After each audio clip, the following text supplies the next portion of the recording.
कपड़े धोने वाली बहू। शादी के पहले से ही विभा को कपड़े धोने का बड़ा शौक था। कभी नल के नीचे तो कभी तालाब के पास। अरे मेरी नीली वाली लुंगी नहीं दिख रही है। विभा की अम्मा, कहाँ रखी है लुंगी? अरे वो तो विभा ने परसों ही धोकर रखी थी आपकी अलमारी में, देखो वहीं होगी। वो ना मैंने आज धो दी, मुझे लगा कि गंदी हो गई होगी।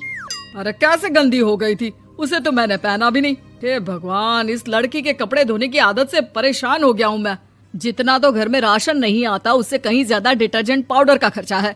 इसकी शादी करवा दो, शादी जाए अपने घर में ही करे काम, फिर चाहे घर के कपड़े धोने हो या पूरे गांव के। हाँ ठीक बोल रही हो, देखता हूँ मैं कोई लड़का। वो दिन भी आ जाता है जब विभा को देखने लड़के वाले आ जाते हैं। लड़की मुझे अच्छी लगी। होने वाली सास कहती है, बेटी अगर कुछ पूछना है तो पूछ लो। वैसे तो हमारी लड़की बहुत ही शर्मीली है, जो बोल दो वो मान लेती है, इसे क्या पूछना होगा। अरे कैसी बात कर रही हो माँ, मुझे इन लोगों के घर रहना है, सवाल तो कई है। हाँ हाँ बेटा, पूछ लो ना, क्या पूछना है। आप लोगों के घर कपड़े कौन धोता है? सास का मुंह बन जाता है। देखो, अगर तुम ये कहना चाहती हो कि तुम्हें कपड़े धोने नहीं आते तो सुन लो, कपड़े मैं ही धोती हूँ, लेकिन तुम्हारे आ जाने के बाद मैं रुमाल तक नहीं धोऊंगी। अरे चुप रहना भाग्यवान, बहू बेचारी घर आई नहीं, उसे डराना शुरू कर दिया। वो क्या है ना बिटिया, अभी तक तो ये कल्लू की माँ ही धोती थी, लेकिन अब तुम्हारे पापा तो दहेज में वॉशिंग मशीन देंगे ही।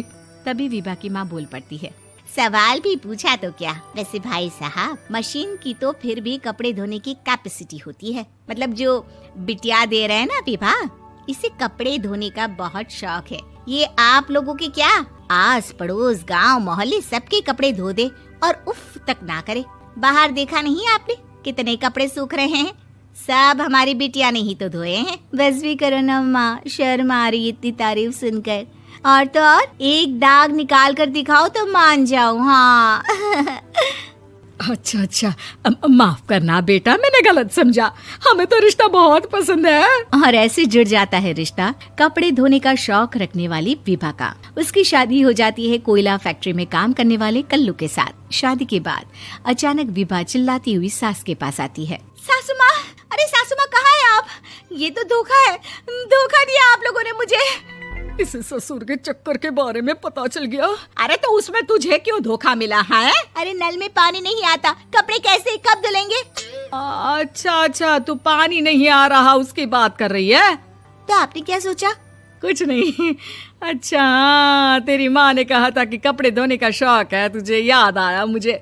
शौक बोलकर कपड़े धोने वाले मेरे जुनून को कम ना आके सासू माँ, कपड़ा धोना मेरा गुरूर है। तभी पति भी वहाँ आ जाता है। अभी मैंने इसे सनी देओल की फिल्म दिखाई है, उसी के डायलॉग मार रही है माँ। अच्छा सुन, साफ बता रही हूँ, पानी सुबह 4 से 6 और शाम को 10 से 12 आता है, समझी?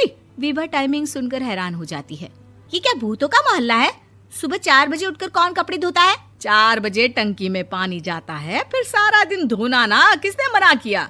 अरे कैसी बात कर रही हैं? 200 लीटर की टंकी में कितने कपड़े धो लूंगी मैं? सुबह ही उठ जाऊंगी मैं। अब क्या था, विभा सुबह 4 से लेकर रात के 12 बजे तक कपड़े ही धोती रहती। एक रोज सास पड़ोस से निकलकर कहीं जा रही होती है कि साथ वाली कहती है, हाँ कल्लू की माँ, जरा ये बताओ कि 2 साड़ी है, 2 ब्लाउज और एक पेटीकोट और एक नाड़े वाला लंबा कच्छा।